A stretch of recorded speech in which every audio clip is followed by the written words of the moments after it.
हाँ जी चाचू जी की ठाक हो सेहत भी ठीक है अल्हम्दुलिल्लाह ठीक ठाक शुक्र जी अल्लाह दा। की माशाल्लाह बना रहे हो जी है भाई समोसे बना रहे हैं खाने वास्ते। अच्छा जी ठीक है माशाल्लाह ते मेहनत ही है बस तो बस मेहनत बड़ी है लेकिन खर्चा घट ही है काम। खर्चा घट है हाँ जी मेहनत मतलब ज्यादा लगती है हाँ जी बिल्कुल ते बस सही बन चले थोड़े काम है। आ सही पहलो मैं रोटियां बेलन दिया सही बाद चों वो चटनी बन चली है हाँ वो बन के ते फिर ਇਹਦੇ ਵਿੱਚ ਪਾਵਾਂਗੇ ਤੇ ਫਿਰ ਇਹਦੇ ਵਿੱਚ ਘਿਓ ਜਿਹਾ ਤਲਾਂਗੇ। ठीक इधर हो आओ ना ਤੁਹਾਨੂੰ ਵਿਖਾਈਏ ਮਾਲ।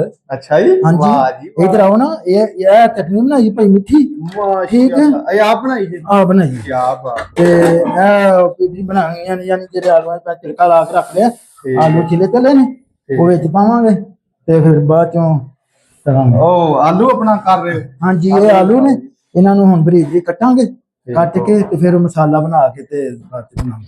ਇਹ ਘਿਓ ਧਰ ਦਿੱਤਾ ਉੱਤੇ। क्यों हाँ जी अच्छा जी माशाल्लाह हाँ जी ਤੇ सही ਰੋਟੀਆਂ ਜਾਨੀ ਵੇਲੇ ਹੁੰਦੇ ਆ ਇਹਦੇ ਸਮੋਸੇ ਬਣਾਣੇ। ठीक हो गया ते पहलों भी काम शम किया या हुणे कर रहे हो ਨਹੀਂ ਨਹੀਂ ਪਹਿਲਾਂ ਵੀ ਕਰਦੇ ਰਹੇ ਆ ਬਸ ਜਦੋਂ ਖਾਣ ਵਾਸਤੇ ਬਣਾਉਣੇ ਨੇ ਉਦੋਂ ਬਣਾ ਲਈਦੇ ਨੇ। अच्छा जी हाँ जी क्या बात ते तलीम ਤੁਸੀਂ ਕਿੱਥੋਂ ਲਈ ਯਾਨੀ ਕਿ ਤਲੀਮ ਅੱਲਾ ਲਈ ਆ ਗਈ ਬਸ। ਅੱਲਾ ਹਾਂ ਵੇਖੋ ਵੇਖ ਵੇਖ ਕੇ ਹੀ। ਹਾਂ ਕੀ ਬਾਤ हाँ जी ਸਹੀ ਹੋ ਗਿਆ ਤੇ ਉਹ ਜਿਹੜੀ ਮਿੱਠੀ ਚਟਨੀ ਆ ਉਹਦੇ ਚ ਕੀ ਕੁਝ ਪਾਇਆ ਜੀ ਆਪਾਂ ਉਹਦੇ ਵਿੱਚ ਭਾਈ ਉਹ ਮਕਈ ਦਾ ਆਟਾ ਹੁੰਦਾ ਹੈ ਮਕਈ ਯਾਨੀ ਦਾ ਮਕਈ ਆਟਾ। ਦਾ ਹਾਂ ਮਕਈ ਦਾ ਕੋਈ ਹਾਂ ਤੇ ਪਾਊਡਰ ਜਿਹਾ ਹੁੰਦਾ ਵੇ ਤੇ ਵਿੱਚ ਚੀਨੀ ਪਾਈ ਤੇ ਫਿਰ ਰੰਗ ਪਾਇਆ ਆਲੂ ਬਾਰਾ ਇਮਲੀ ਇੰਜ ਦਾ ਮਾਲ ਪਾ ਕੇ ਤੇ ਬਣਾਈ ਹੈ। ਸਹੀ ਹੋ ਗਿਆ हाँ जी ਸਹੀ ਸਹੀ बस होना तैयार हो चले ने ठीक है 5 मिनट कढो ते फिर तुम तल के खाने हैं। अच्छा जी अल्लाह खैर करे। हाँ जी अब बस थोड़ा ही काम रह गया आलूआं का बस।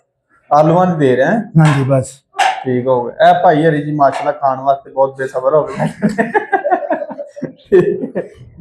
ਤੇ ਸਹੀ ਹੋ ਗਿਆ ਤੇ ਚਾਚਾ ਅਸਲਮ ਆਲੂਆਂ ਦੇ ਵਿੱਚ ਕੀ ਕੀ ਪੈਣਾ ਹੈ ਆਪਣਾ आलूआं दे विच तिड़का लाया जिवें हांडी दा लाईदा यानी गंढा हरी मिर्च मिर्च मसाला जिवें बना के सही उंज पीठी बन जांदी फिर। ਸਹੀ ਹੋ ਗਿਆ ਤੇ ਹੋਰ ਵਿੱਚ ਆਪਣਾ ਕੀ ਕੁ ਪੈਂਦਾ ਹੈ ਆਲੂਆਂ ਦੇ ਵਿੱਚ ਯਾਨੀ ਕਿ ਮਸਾਲੇ ਮਸੂਲੇ ਕੀ ਪੈਂਦੇ ਨੇ ਵਿੱਚ मसाले जीरा पा लो जो मर्जी पाइयो। अच्छा जी। लेकिन ना करनी ਜਿੰਨਾ ਤੁਹਾਡਾ ਖਰਚਾ ਹੋਣਾ नारदाना पा लो पूतना पा लो कुट के जो भी पाना पाइयो सही। मसाले जिन्हें मर्जी तेज कर लो। ਠੀਕ ਹੋ हाँ जी ਖਰਚਾ वो ਤਾਂ ਯਾਨੀ मेहनत ਕਿ ही है ना जिन्नी मर्जी खर्चा करिए ते बनाइए वो खाना ही है। ਹਾਏ ਉਹ ਯਾਨੀ ਕਿ ਕਹਿਣ ਦਾ ਮਤਲਬ ਹੈ ਜਿੰਨਾ ਗੁੜ ਪਾਣਾ ਆਪਣੇ ਇਹਦੇ ਵਿੱਚ ਕੀਮਾ ਵੀ ਕੁੱਟ ਕੇ ਪੈ ਸਕਦਾ ਕੀਮਾ ਵੀ ਵਾਲ ਕੇ ਪਾ ਲਓ ਕੀਮੇ ਦੇ ਅੱਛਾ ਬਣ ਜੀ। ਜਾਂਦੇ ਹਨ ਜੀ। ਇਹ ਨਵੀਂ ਕੋਈ ਹਾਂ ਰੈਸਪੀ ਚਨੇ ਵੀ ਪੈ ਜਾਂਦੇ ਨੇ ਇਹਦੇ ਵਿੱਚ ਮਾਸ਼ਾ ਸਮੋਸਿਆਂ 'ਚ ਪੈ ਜਾਂਦੇ ਨੇ ਵਾਲ ਕੇ ਪਾ ਲਓ ਜੋ ਵੀ ਬਣਾਉਣਾ ਫਿਰ ਬਣ ਜਾਂਦਾ। ਠੀਕ ਹੋ ਗਿਆ ਹਾਂ ਠੀਕ ਜੀ। ਹੋ ਗਿਆ। ਤੇ ਹੁਣ ਕਿਸੇ ਦਿਨ ਕੋਈ ਨਵੀਂ ਸਾਨੂੰ ਕੋਈ ਦੱਸੋ ਨਾ ਕੋਈ ਆਈਟਮ ਬਣਾਈਏ ਤੇ ਫਿਰ ਮਾਮ ਨੂੰ ਖਾਈਏ ਬਸ 10 ਮਿੰਟ ਖੜੋ ਤੇ ਇਹ ਤਲ ਕੇ ਵਹਾ ਦਿੰਦੇ ਆ। ਮਾਸ਼ਾਅੱਲਾ ਇਹ ਯਾਰ ਜੀ ਇਹ ਜੀ ਸਮੋਸੇ ਬਣਾ ਰਹੇ ਹਾਂ ਹੁਣ ਤਿਆਰ ਹੋ ਗਿਆ ਕੰਮ ਤਿਆਰ ਹੋ ਗਏ ਜੀ ਹੁਣ ਇਹ ਬਸ ਤਲਣ ਵਾਲੇ ਬਾਕੀ ਨੇ।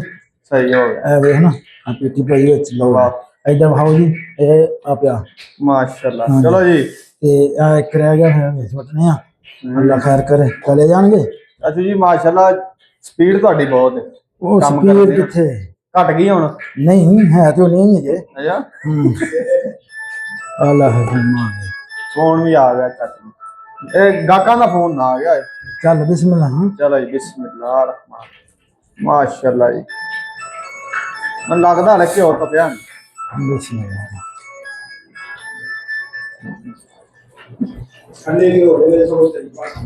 ਅੱਛਾ ਜੀ ਉਸਤਾਦ ਰੇ ਵੀ ਬੈਠੇ ਨੇ ਜੀ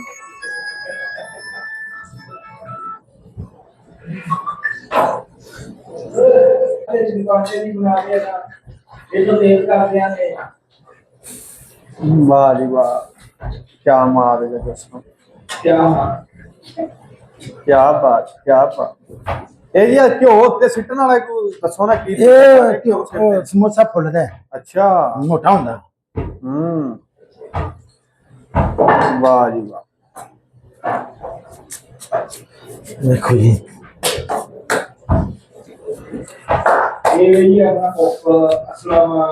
हाँ असलम साहब जी परदेसी जी ਸਾਰੇ ਪਰਦੇਸੀ ਨੇ ਚਾਚੇ ਬਣਾਇਆ ਅਸਲਮ ਦੀ ਮਿਹਰਬਾਨੀ ਹੈ ਜੀ ਕੋਈ ਨਾ ਕੋਈ ਜਿਹੜੀ ਰੈਸਪੀ ਹੈ ਨਾ ਸਾਨੂੰ ਖਵਾਈ ਰੱਖਦਾ ਹੈ। ਕਦੀ ਪਕੌੜੇ ਕਦੀ ਸਮੋਸੇ ਕਦੀ ਜਲੇਬੀਆਂ ਹਾਂ ਜੀ। ਠੀਕ ਹੈ ਤੇ ਕਦੀ ਉਹ ਕੀ ਇਹਨਾਂ ਨੂੰ ਕਹਿੰਦੇ ਨੇ ਯਾਰ ਕੀ जो मर्जी कह रहे ਟਾਂਗਰੀ ਸੌਰੀ ਟਾਂਗਰੀ ਠੀਕ ਹੈ ਤੇ ਅੱਜ ਇਨਸ਼ਾਅੱਲਾ ਅੱਜ ਸਮੋਸੇ ਤੇ ਕੱਲ ਨੂੰ ਕਹਿ ਰਿਹਾ ਤੁਹਾਨੂੰ ਹਲਵਾ ਪੂੜੀ ਖਵਾਵਾਂਗਾ इंशाअल्लाह। ਠੀਕ ਹੋ ਗਿਆ ਜ਼ਿੰਦਗੀ ਰਹੀ ਤੇ ਇਨਸ਼ਾਅੱਲਾ। ਜੇ ਰਾਤ ਨੂੰ ਸਮੋਸੇ ਖਾ ਕੇ ਮਰ ਗਿਆ ਫਿਰ ਕੀ ਪਤਾ ਕੋਈ ਪਤਾ ਹੈ? ਹਾਂ ਨਹੀਂ ਗੱਲ ਤਾਂ ਠੀਕ। ਆਹੋ ਉਧਰ ਭਾਰ ਨੂੰ ਵੀ ਦੱਸੋ ਨਾ ਉਹਨਾਂ ਕੋਲ ਭਾਰ ਛੇਤੀ ਕਰੀਏ ਫੱਟ ਕੱਢੋ ਜੀ ਟਿੱਕੀ ਦੇ ਐਨ। ਨਹੀਂ ਨਹੀਂ ਮੀਆਂ ਮੀਆਂ ਬਣਾ ਰਹੇ ਨੇ ਭਾਈ ਉਹ ਵੀ ਅਜਾ ਜੀ ਖੁੱਲਾ ਆ ਵੇਖ ਤਿਆਰ ਕਰੀ ਜਾਂਦੇ ਨੇ ਬਸ ਜੀ ਇਹਨਾਂ ਨੂੰ ਵੀ ਕੋਈ ਥੱਲੋਂ ਉਹ ਥੱਲੇ ਸਾੜੀ ਨਾ ਜਾਣ। ਬੱਲੇ ਚਾਚੂ ਅਸਲਮ ਦੇ ਪਰਦੇਸੀ ਗਰੁੱਪ ਹੈ ਇੰਸ਼ਾਅੱਲਾ ਤੇਰੀਆਂ ਚਾਚਾ। ਵਾਹ ਬਿਸਮਿल्लाह ਵਾਹ ਜੀ ਵਾਹ ਮਾਸ਼ਾਅੱਲਾ। ਇਹ ਚਾਚੂ ਜੀ ਮਾਸ਼ਾਅੱਲਾ ਵੱਡੇ ਵੱਡੇ ਹੋ ਗਏ ਨੇ। ਆਹੋ ਪਾਕਿਸਤਾਨ ਦੇ ਸਮੋਸਾ ਮੈਂ ਕਰਾਂ ਏਡਾ ਦਾ 60 ਰੁਪਏ ਦਾ 60 ਰੁਪਏ ਦਾ। ਹਾਂਜੀ। ਵਾਹ ਜੀ ਵਾਹ। ਨਹੀਂ ਉਹ ਜੇ ਇੱਕ ਸਮੋਸੇ ਦਾ ਖਰਚਾ ਕਿੰਨਾ ਆਉਂਦਾ ਪਾਕਿਸਤਾਨੀ?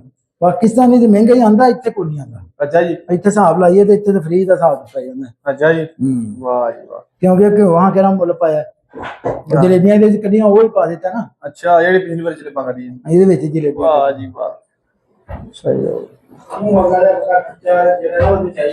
ਆਹੋ ਤੇ ਬਚਾਉਣਾ ਪੈਂਦਾ ਨਾ ਭਾਈ ਕੋਈ ਹੋਰ ਵੀ ਸਾਡੇ ਚਲੋ ਜੀ ਅੱਲਾਹ ਪਾਕ ਖੈਰ ਕਰੇ। ਠੀਕ ਹੈ ਸਾਡੇ ਵਾਲੇ ਵੇਖ ਕੇ ਕੋਈ ਕਰ ਲੇਗਾ ਨਾ। ਹਾਂਜੀ ਹਾਂਜੀ ਬਿਲਕੁਲ ਮਿਲਨੇ ਆ ਤੁਹਾਨੂੰ ਜੇ ਖਰਚਾ ਦੱਸ ਦਿੱਤਾ ਤੇ ਫਿਰ ਬਣਾਉਣੀ ਨਾ। ਇਜਾਜ਼ਤ ਦਿਓ। ਅੱਲਾਹ ਹਾਫਿਜ਼।